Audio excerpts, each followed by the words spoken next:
Assalamualaikum. Hai, saya Suryati dari Suryati Homeopati. Pengalaman saya di Suryati Homeopati selama lebih 20 tahun dalam merawat pelbagai jenis penyakit, pelbagai jenis ketidakseimbangan tubuh manusia, tubuh sehingga mengakibatkan pelbagai jenis penyakit lah. Jadi terutama sekali dalam masalah alahan kan.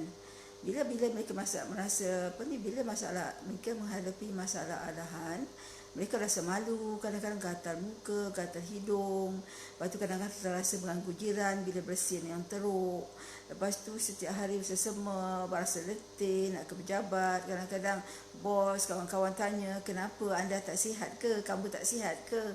Kan setiap hari jadi macam tu. Jadi terutama sekali bila makan tak pantang. Jadi selalunya mereka yang mengalami masalah alahan ni, mereka alah kepada habuk, makanan laut, kadang-kadang makan beram seperti belacan, kan, budu dan sebagainya lah. Okey, sekarang ni hari ni saya nak berkongsi dari kisah pengalaman saya dari sini bagi mereka-mereka yang menghadapi masalah sakit kepala lah. Selalunya kalau dari pengalaman saya selama lebih 20 tahun ni, mereka-mereka yang sakit kepala ni selalunya di antaranya lah bagi saya, sebab saya membantu merawat pesakit ni melalui sistem tubuh klien-klien saya. Selalunya kita akan tanya apa cerita di sebalik penyakit dia. Kita tak tanya okey sakit kepala bagi ubat sakit kepala. Kita tak macam tu.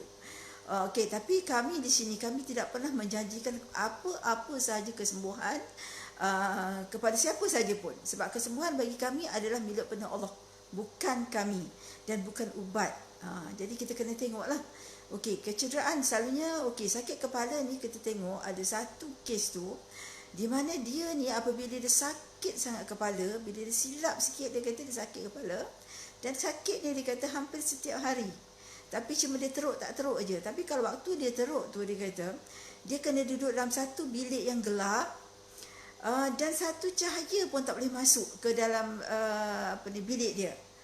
Apabila masuk dalam bilik dia, dia akan rasa cahaya tu nampak, walaupun dia akan rasa satu cahaya yang sebesar lubang jarum pun dia tak boleh tahan, dan kepala dia sangat sakit. Dia tak boleh nampak cahaya. Lepas tu bila saya tanya dia kata, pernah jatuh? Dia kata tak pernah, dia kata tak adalah. Dia kata aktif sukan pun tidak masa sekolah. Sebab pesakit tu dah datang ke saya waktu tu dia dah dewasa dah. Dah 20, masuk umur 30-an. Sampai takut nak kahwin, dia rasa resah macam mana sebab sakit kepala tu sangat-sangat mengganggu diri dia. Lepas tu bila saya tanya, dia kata cuba tanya mak ayah. Saya kata pernah tak dulu apa-apa masalah apa semua. Lepas tu bila saya bagi remedis tu, dia rasa macam okey sedikit je okey. Lepas tu dia jadi balik sakit sangat kata dia. Lepas tu saya tanya dia, tanya ayah ke mak ke, saya kata kan. Lepas tu mak dia cerita waktu ketika usia dia 4 tahun, dia kata ada kelapa jatuh atas kepala dia, di belakang rumah nenek dia. Nampak di situ. Jadi fokus kami adalah di situ, bila dah jadi macam tu, fokus kami tukar kepada merawat kecederaan lama dia. Begitu juga ada satu pesakit kami tu, kami punya klien tu, dia sakit kepala, ada ketika dia sakit, ada ketika dia tidak.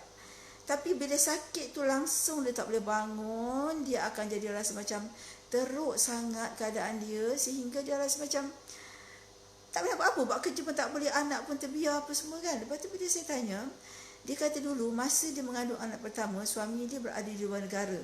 Jadi dia seorang dalam pantang, masa dia kata bersalin anak yang ketiga. Dia kata dia seorang di rumah. Dia kata dia dengan anak-anak dia lah, dengan anak pertama, anak kedua. Anak pertama waktu tu dah sekolah, dia kata dia keluar tadika.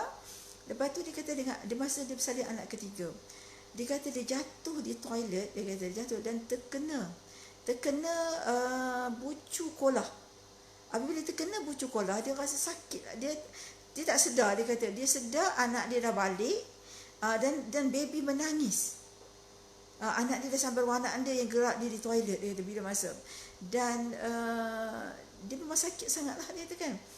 Jadi memang kita nampaklah macam mana dia kata bila saya bagi treatment, bila saya tanya dia dan saya bagi treatment, dan bengkak benjolan tu, apabila bagi ubat kecederaan lama, bengkak benjolan tu timbul balik.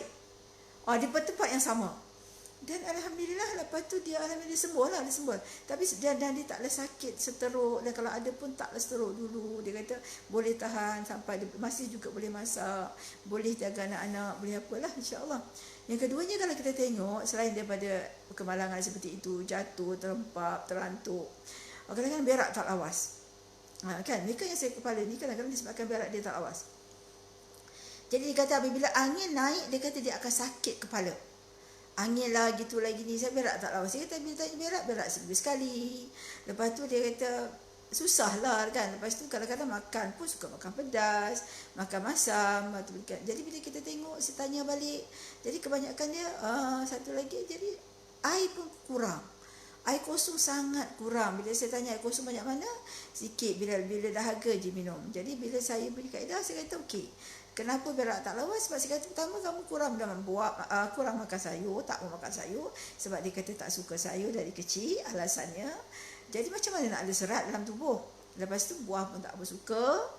Lepas tu air kosong kurang. Saya kata sekarang ni, saya kata itulah, saya kata kena selesai masalah ni.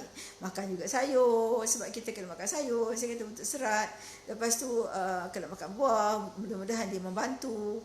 Dan yang ketiganya, saya kata minum air yang cukup lah. Selalunya minum air cukup ni orang kata tak boleh lah sebab air kosong ni, dia kata tak lalulah, itulah, inilah, macam-macam kan. Selalunya itulah alasan dia orang supaya tak nak minum air kan. Jadi saya kata kalau nak merawat rawatan, betul-betul lah saya kata kan. Dan alhamdulillah, jadi dia kata memang, dia kata struggle sangat-sangat lah minum air ni, ya Allah. Dia kata kena paksa semua. Saya kata memang kena paksa. Saya kata macam mana kita mendidik anak kita supaya cuci berak kencing dia, begitulah kita didik diri kita. Sebab benda ni, saya kata makanan yang kita makan di dalam pasaran yang ada pun penuh dengan racun. Terutama sekali buah-buah yang daripada luar, ada GMO yang akan merosakkan sistem tubuh kita kan. Bukan kita boleh dapat barang organik selalu. Dan bukan kita menanam benda-benda macam tu. Kan kita bukan berada pada zaman-zaman Rasul dulu, di mana makanan semua keadaan yang sihat, yang kurang racun atau tidak ada racun ketika itu. Sekarang ni makanan kalau tak ada racun, kalau kita tengok kepada orang-orang yang menanam sayur-sayuran, dia kata tak ada racun, macam mana ada hasil. Kan. Okey, yang ketiganya sakit kepala disebabkan oleh period yang tak teratur pun juga jadi. Dan selalunya kebanyakan kes yang sakit kepala ni, saya tengok memang kurang sangat pengambilan air kosong. Sangat-sangat kurang. Jadi memang di sini memang saya tekankan bersoalah di Surah Al-Humarat ini, fragmat dia air. Ya, saya memang kalau Allah izin untuk membantu pesakit, memang kita kena tengoklah yang dari sudut air itu memang saya sangat beri penekanan kepada minum air yang cukup. Sebab bila minum air yang cukup, badan kita baru boleh keluarkan segala toksik dan boleh seimbangkan semula sistem badan. Sebab fokus rawatan kami adalah untuk seimbangkan semula sistem badan. Okey, jadi kami di sini memang tidak pernah menjanjikan kesembuhan, sebab kesembuhan itu milik Allah, bukan milik kita kan. Jadi saya sekarang ni lebih fokuslah kepada mereka yang nak dibantu dari segi masalah alahan, masalah orang kaum Melayu kata masalah resdung, masalah yang gatal telinga, hidung, apa semualah, insya-Allah. Jadi kita cuba membantu, dan saya minta maaf andainya apa yang saya silap atas itu semua adalah kelemahan diri saya sendiri, dan sila share lah sekiranya benda ini bermanfaat kepada orang lain. Dan terima kasih kerana menonton live saya, dan bagi mereka-mereka yang hendak dibantu, maka boleh hubungi saya. Okey, terima kasih. Assalamualaikum.